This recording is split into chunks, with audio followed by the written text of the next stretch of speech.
Film diary എന്നും colourful വാർത്തകൾ. കണ്ടാലും കേട്ടാലും മതിവരാത്തതെന്നും. സബ്സ്ക്രൈബ് ചെയ്യൂ ഫിലിം ഡയറി. ഫഹദിന്റെ നായിക ചിത്രങ്ങളിൽ ദിവ്യ പറയുന്നു. 12 വർഷത്തെ പ്രണയം, വിവാഹവും കഴിഞ്ഞു. പക്ഷേ വേർപിരിയേണ്ടി വന്നു. ഫഹദ് ഫാസിൽ നായകനായ അയാൾ ഞാനല്ല എന്ന ചിത്രത്തിലൂടെ മലയാള സിനിമയിലേക്ക് ചുവടുവെച്ച നടിയാണ് ദിവ്യ പിള്ള. വളരെ ആകസ്മികമായാണ് ദിവ്യ സിനിമയിലെത്തിയത്.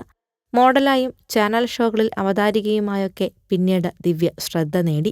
ഇപ്പോൾ മലയാളത്തിലും തെലുങ്കിലും തമിഴിലുമായി 20ഓളം ചിത്രങ്ങളിൽ ദിവ്യ വേഷമിടുകയും ചെയ്തു. ദിവ്യയുടെ പ്രണയത്തെക്കുറിച്ചും വിവാഹത്തെക്കുറിച്ചും ഈയിടെയായി കുറെ അഭ്യൂഹങ്ങൾ പ്രചരിച്ചിരുന്നു. ആദ്യമൊന്നും ഇതേക്കുറിച്ച് നടി പ്രതികരിച്ചില്ല. ഈയിടെ ഒരു തെലുങ്ക് മാധ്യമത്തിന് നൽകിയ അഭിമുഖത്തിൽ ദിവ്യ ആദ്യമായി വ്യക്തിജീവിതത്തെക്കുറിച്ച് തുറന്നു പറഞ്ഞു. 12 വർഷത്തോളം താൻ ഒരു പ്രണയത്തിലായിരുന്നുവെന്നും വിവാഹം നടത്തിയെന്നും ദിവ്യ വെളിപ്പെടുത്തി. ഇറാഖ് വംശജനായ ഒരു ബ്രിട്ടീഷ് പൗരനായിരുന്നു ദിവ്യയുടെ വരൻ. നിർഭാഗ്യവശാൽ തങ്ങൾ വേർപിരിഞ്ഞുവെന്നും ദിവ്യ വ്യക്തമാക്കി.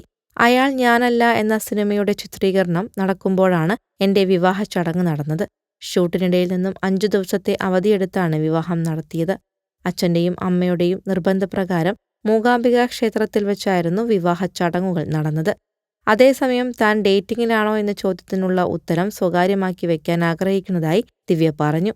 അക്കാര്യം തുറന്നു പറയാൻ സമയമാകുമ്പോൾ ഞാൻ തന്നെ നിങ്ങൾക്ക് മുന്നിൽ ആ സത്യം വെളിപ്പെടുത്തും. എനിക്ക് പ്രണയം ഉണ്ടോ എന്ന് എല്ലാവരും ചോദിക്കുന്നതിനുള്ള മറുപടിയാണിത്. ഡേറ്റിംഗ് ചെയ്യുന്നുണ്ട് എന്നുള്ളത് സത്യമാണ്. പക്ഷേ അതിനെക്കുറിച്ച് സംസാരിക്കാൻ ഇഷ്ടപ്പെടുന്നില്ല, ദിവ്യ കൂട്ടിച്ചേർത്തു. Film diary. നല്ല വാർത്തകൾ ഒരുക്കും ഞങ്ങൾ. നിങ്ങളുടെ ഇഷ്ടങ്ങൾ അറിഞ്ഞു തന്നെ. സബ്സ്ക്രൈബ് ചെയ്ത് ഒപ്പം നിൽക്കുക.